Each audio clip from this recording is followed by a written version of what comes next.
You've all seen the videos on social media. You've been inundated by them. There's some hunk with a body like a Marvel superhero telling you in a short amount of time, if you do what he says, you can look just like him. It's easy, he says, but only if you follow his method. The right method that only he and select others know. There's a catch, of course. You have to inject your hard-earned cash into his very muscular bank account. You do it, and 6 months later, rather than looking ripped, your buddies are telling you you've been ripped off.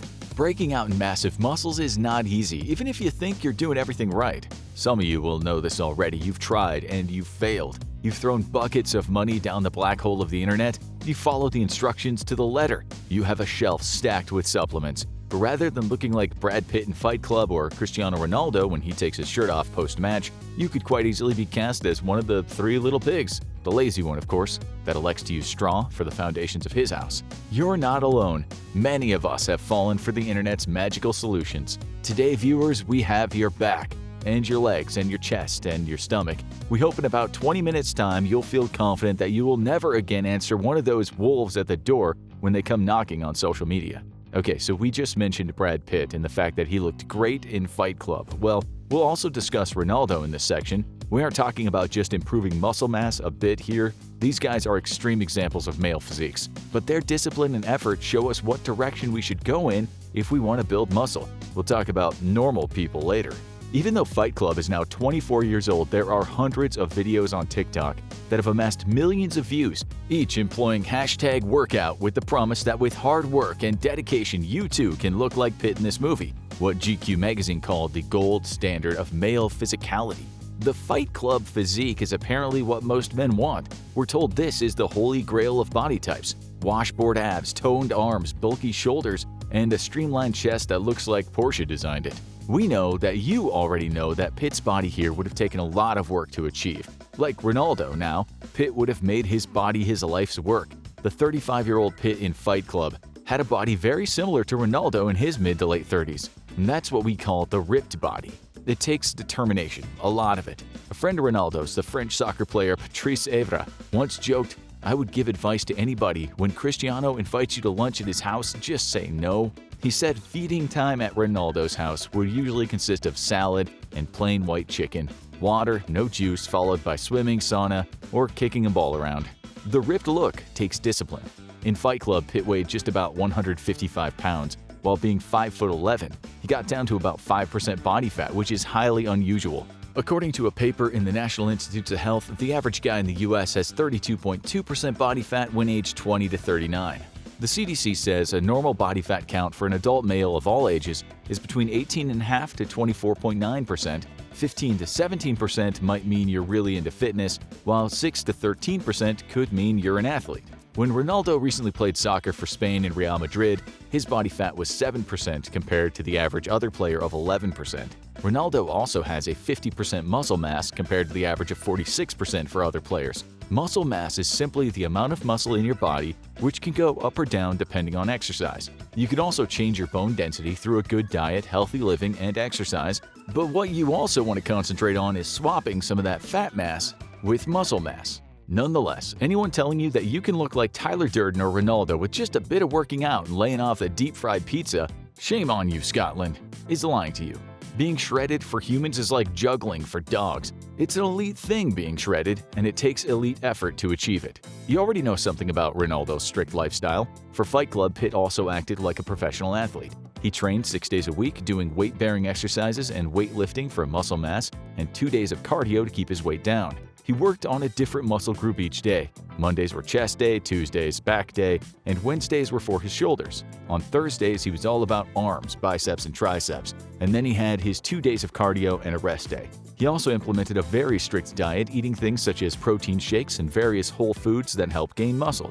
Most of you people out there just wouldn't have the time to implement this kind of monkish devotion to your body, but some of you aren't expecting miracles, you just want to gain some muscle. Never mind how much you tried, you just can't seem to do it. The next part of the show is the good news, the things you can do, and the last part is the bad news, the things you're stuck with. Okay, so let's imagine you don't actually need to lose weight. Maybe you're on the thin side, or maybe your weight falls into what the internet tells you is, quote, normal. So what's normal?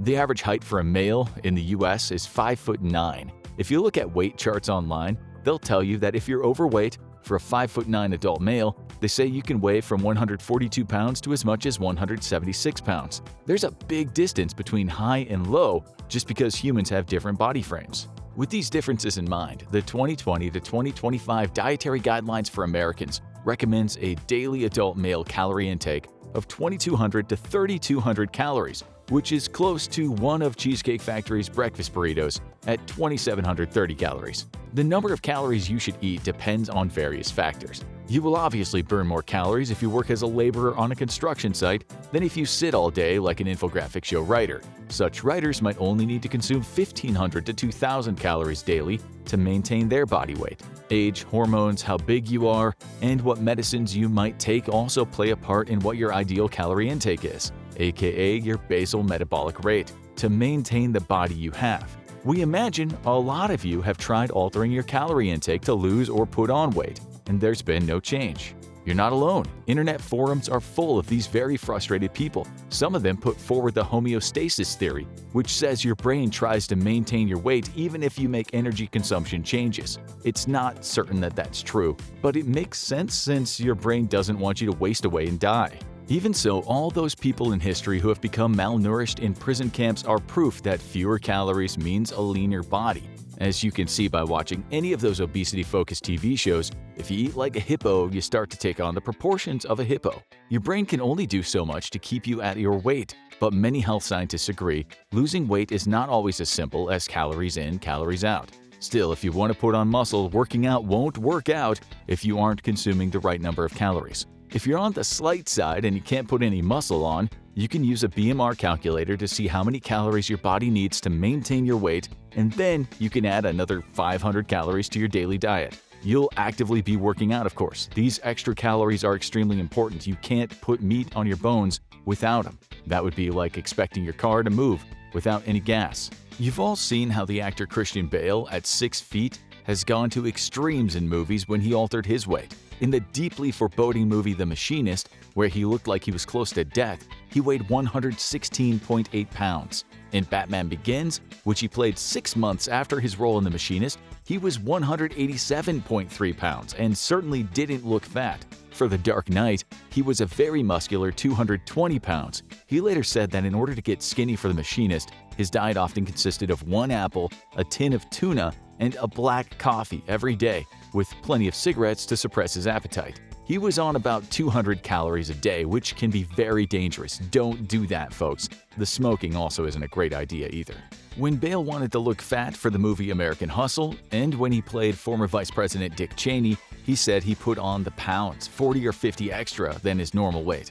He once said, "I ate lots of donuts, a whole lot of cheeseburgers, and whatever I could get my hands on." To play Cheney, he said he ate pies. He ate all of the pies. As the British like to jokingly say, he was talking about meat pies, but he also ate a lot of American pies, the calorie-dense pizza.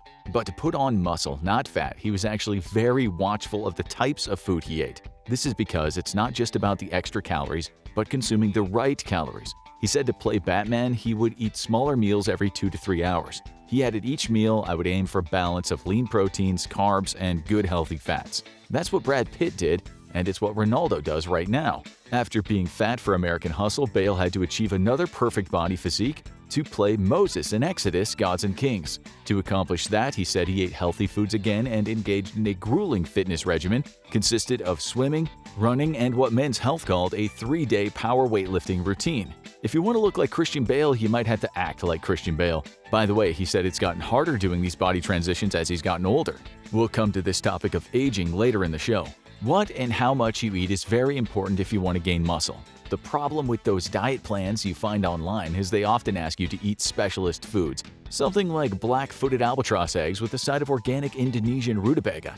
We're sort of joking here, but those plans do often contain a lot of non-regular food. Forget those finicky diets. You can eat normal stuff too. Just foods that are not sugar-laden, are high in protein, and are low in saturated fats. The average American wouldn't find it difficult to get these foods such as eggs, tuna, fish, chicken breast, and lean meats such as turkey and lean beef. We're not going to go through all the right foods to gain muscle. You can find many articles online. All we'll say here is you don't have to be a monk or a wealthy person to get the right calories. Just cut out the crap and replace it with something half decent. You won't start if the diet looks too oppressive, so don't overthink it. You should generally stick with the 30-50-20 plan to gain muscle, which means 30% protein, 50% carbs, and 20% cigarettes. Just kidding, 20% fat. Bale also said he spread his meals out, perhaps 5, 6, or 7 meals a day. That doesn't mean you have to prepare or cook food all day long.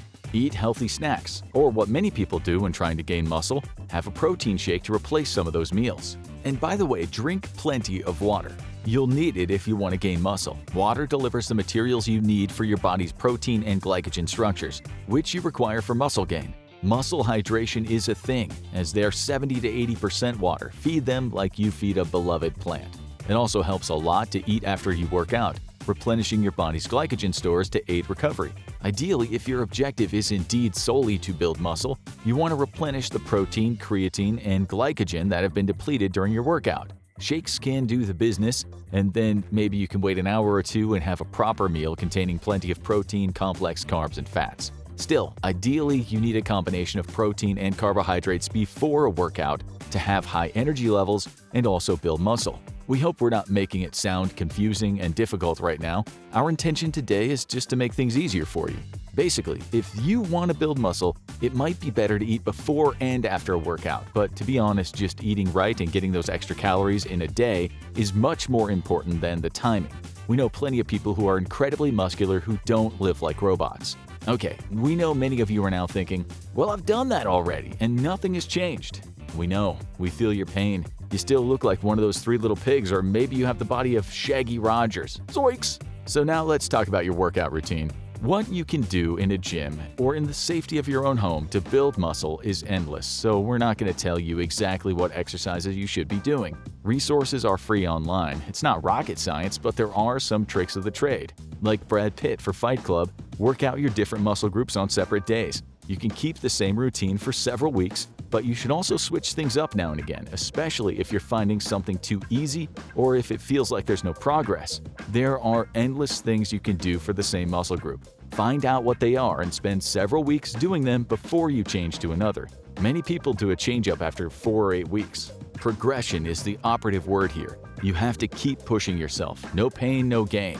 Keep a log if you can. There are plenty of free apps for that kind of thing.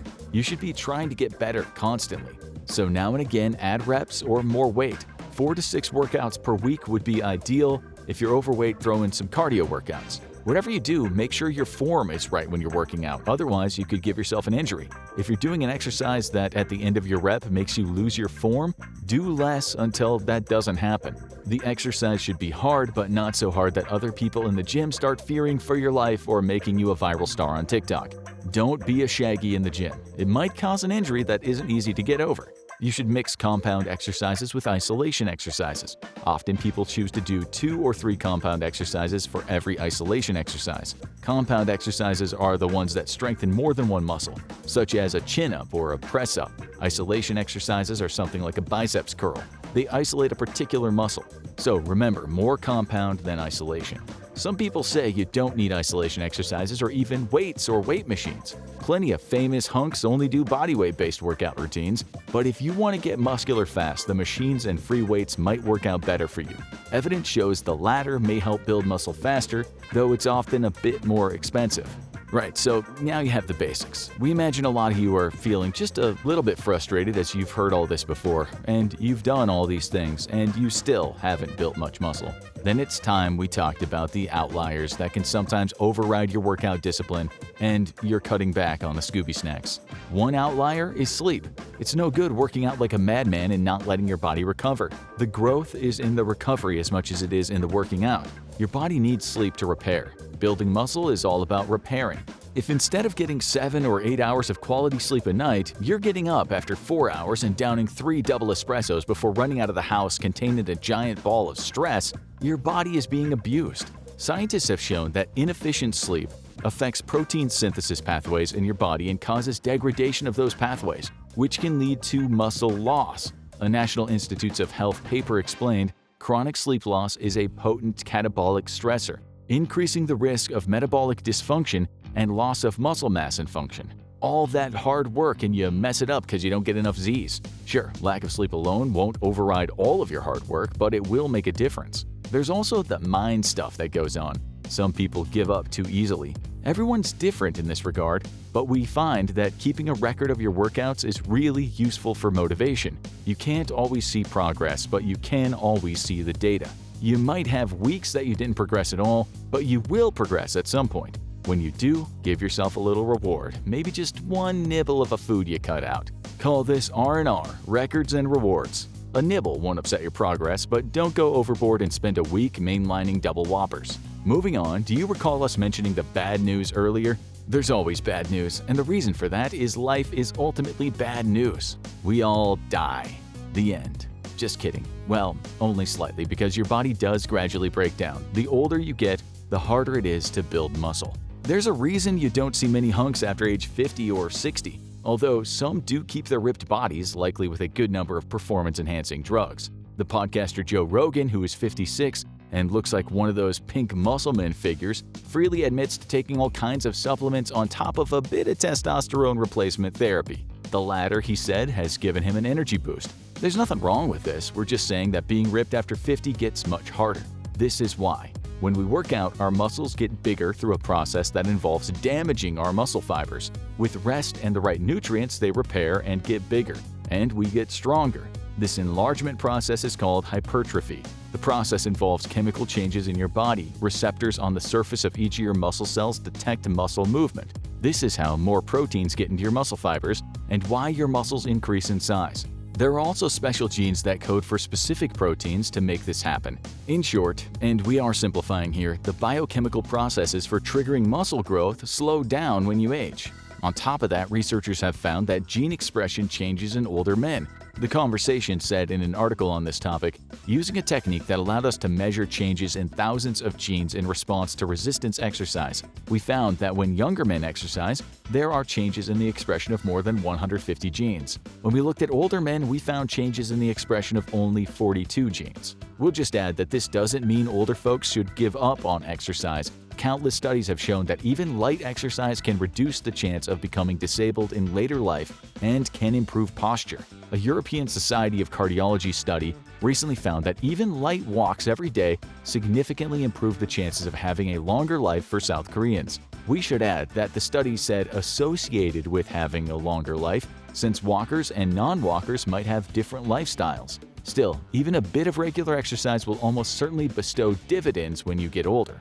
But since most of our viewers are yet to get to that stage in life when they realize that this gig doesn't go on forever, we'll move on to some different bad news. It's something you can't change unless you go back in time and somehow get a pair of new parents. Some people in the world of working out fall into the category of hard gainers. These are the folks that say they do all the things we talked about in this show and they still can't gain muscle. Word on the web is these people actually aren't doing what we discussed, that they are lying. For example, this is what one guy on a forum said about hard gainers. You can pick these guys out from the crowd. They aimlessly play with the machines, don't have a plan, carry around colorful sports drinks, wear gloves, never use the squat rack or the deadlift pad, but hang out around the bench pressing station and the mirrored dumbbell rack. That sounds a little cruel to us, especially if you believe that there are 3 body types in the world: mesomorph, ectomorph, and endomorph. According to the theory, ectomorphs, the long and lean people of the world who generally have less fat and have a hard time gaining weight and muscle. Endomorphs, more body fat, and mesomorphs, strong and solid, might find it easy to gain fat from food but also might find it easier to build muscle. These classifications, it's often said, are not scientific. They're a myth, say most experts, but you only need your own eyes to see when children of average weight mature, they seem to grow into a certain kind of body structure. Nonetheless, these days scientists will usually say what this scientist told GQ magazine. No one is hopelessly predetermined to be either fat, muscular, or thin. We think he's absolutely right. Even so, no scientist would disagree that a person's genes will play a part in what they look like as an adult. You might have genes that help you grow muscle or make you want to eat a lot. Scientists these days often talk about obesity genes. The CDC said in one article, genes are the basis for the signals and responses that guide food intake, and small changes in these genes can affect their levels of activity. Even so, your environment and, more importantly, your actions in that environment can override any kind of genetic predisposition. You might be born without genes that draw you toward alcoholism, but you might also have worked that out, so you're careful not to succumb to mortal boozing. You won't become obese from a standard healthy diet and regular exercise, but you might be born with a higher chance of becoming obese than someone else. It's the same with muscles. Some people's genes can help them grow muscles faster than others, such as the ACTN3 gene that affects fast-twitch muscle fibers. The Scientific American in 2012 cited research in which scientists performed genetic manipulation in mice, turning them into what they called Schwarzenegger mice, that were 30% stronger than the mice that weren't doped up with muscle-building genes. So, genes matter to some extent. A paper in Nature journal in 2023 discussed something similar, concluding that some people are genetically inclined to build muscle. Citing another study, NBC News wrote, "The ease with which you develop muscle mass is a highly inherited trait. Some genes help muscle growth potential and better muscle recovery than other genes. The genes might help to make you more motivated to work out or more disciplined to eat right. The playing field of life is not completely level. The game is rigged from the start. But rather than wallow in the can't-do world of genetic determinism, we should accept that in some aspects of life we may have to put in more effort than others. The hard part is knowing what kind of body you have and what's best for it. This would be an ideal time to try to sell you one of those health DNA testing packages, but we have nothing to sell. What we will say is try to do the things we talked about today. If you do, you will 100% see some improvement, but you also have to accept that some people might have a head start on you.